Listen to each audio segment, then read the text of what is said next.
Welcome to the second half of Chapter 8. We pick up on the bottom of page 131. Marta and some of her friends stood in the bed of a truck that was parked nearby, each of them holding up one of the tiny kittens. "This is what we are," she yelled, "small, meek animals. And that is how they treat us because we don't speak up.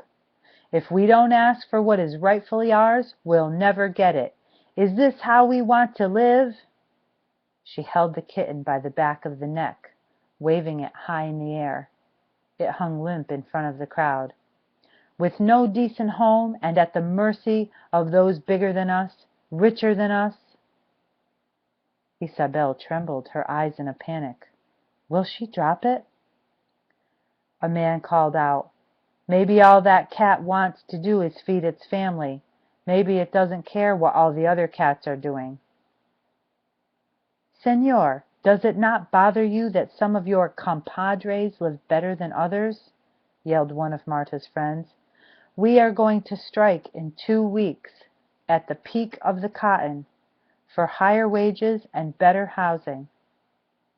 "We don't pick cotton on this farm," yelled another man from their camp.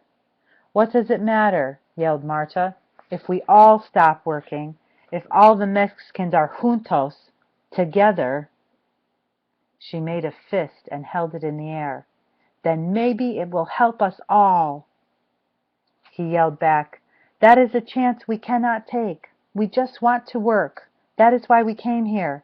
Get out of our camp." A cheer rose up around him. People started shoving, and Esperanza grabbed Isabel's hand and pulled her aside. A young man jumped into the truck and started the engine. Marta and the others tossed the kittens into the field. Then they pulled some of their supporters into the back of the truck with them and raised their arms, chanting, "Huelga! Huelga! Strike! Strike!" "Why is she so angry?" asked Esperanza, as she walked back to the cabin a few hours later with Josefina, Isabel, and the babies, leaving the others to stay later. Isabel carried the soft, mewing orange kitten in her arms. "She and her mother move around to find work, sometimes all over the state," said Josefina. "They work wherever there is something to be harvested. Those camps, the migrant camps, are the worst."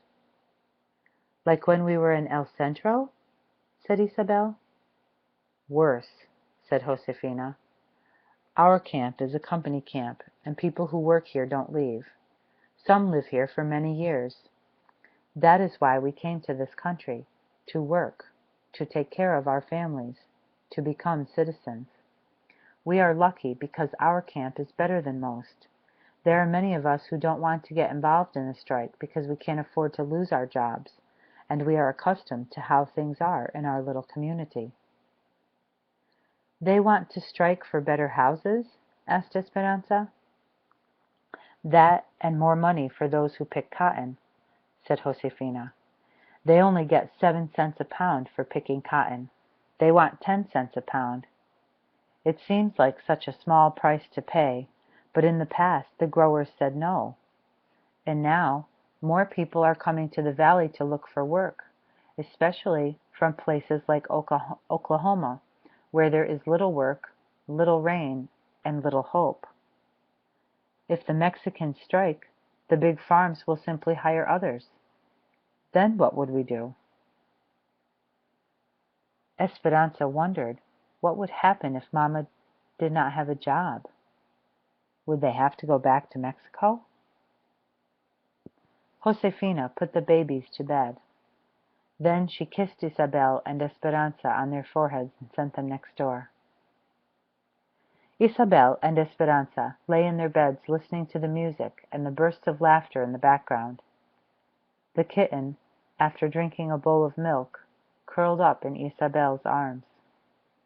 Esperanza tried to imagine conditions that were more shabby than this room that was covered in newspaper to keep out the wind. Could things possibly be worse? Sleepily, Isabel said, "Did you have parties in Mexico?" Yes, whispered Esperanza, keeping her promise to tell Isabel about her old life. Big parties. Once, my mama hosted a party for 100 people. The table was set with lace tablecloths, crystal and china, and silver candelabras. The servants cooked for a week. Esperanza continued, reliving the extravagant moments, but was relieved when she knew that Isabel was asleep. For some reason, after hearing about Marta and her family, she felt guilty talking about the richness of her life in Aguascalientes. Esperanza was still awake when Mama came to bed later. A stream of light from the other room allowed just enough brightness for her to watch Mama unbraid her hair and brush it out. "Did you like the party?" Mama whispered. "I miss my friends," said Esperanza. "I know it is hard. Do you know what I miss? I miss my dresses." "Mama!" Esperanza said, laughing that Mama would admit such a thing to her. "Shh," said Mama. "You will wake Isabel." "I miss my dresses too, but we don't seem to need them here." "That is true. Esperanza, do you know that I am so proud of you for all that you are learning?" Esperanza snuggled close to her. Mama continued, "Tomorrow we are going to a church in Bakersfield. After church we are going to una tienda called Cholitas. Josefina said she sells every type of sweet roll and Mexican candies." They were quiet, listening to Isabel's breathing. "In church, what will you pray for, Esperanza?" asked Mama. Esperanza smiled.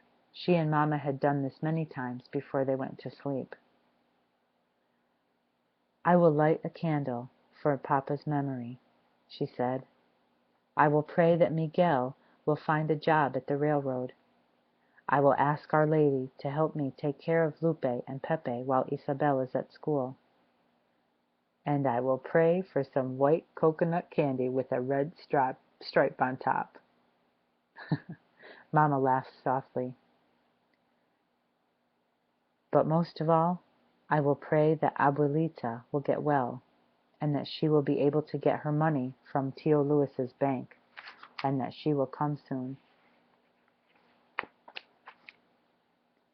Mama stroked Esperanza's hair. "What will you pray for, Mama?" "I will pray for all the things you said, Esperanza, and one more thing besides." "What's that?" Mama hugged her. "I will pray for you, Esperanza, that you can be strong no matter what happens." This concludes Chapter 8. Thank you for listening. As just a reminder, Chapter 9, Las Ciruelas, Plums, is the next chapter that you will be listening to, and is also the chapter on which our next test is based. Thank you for listening.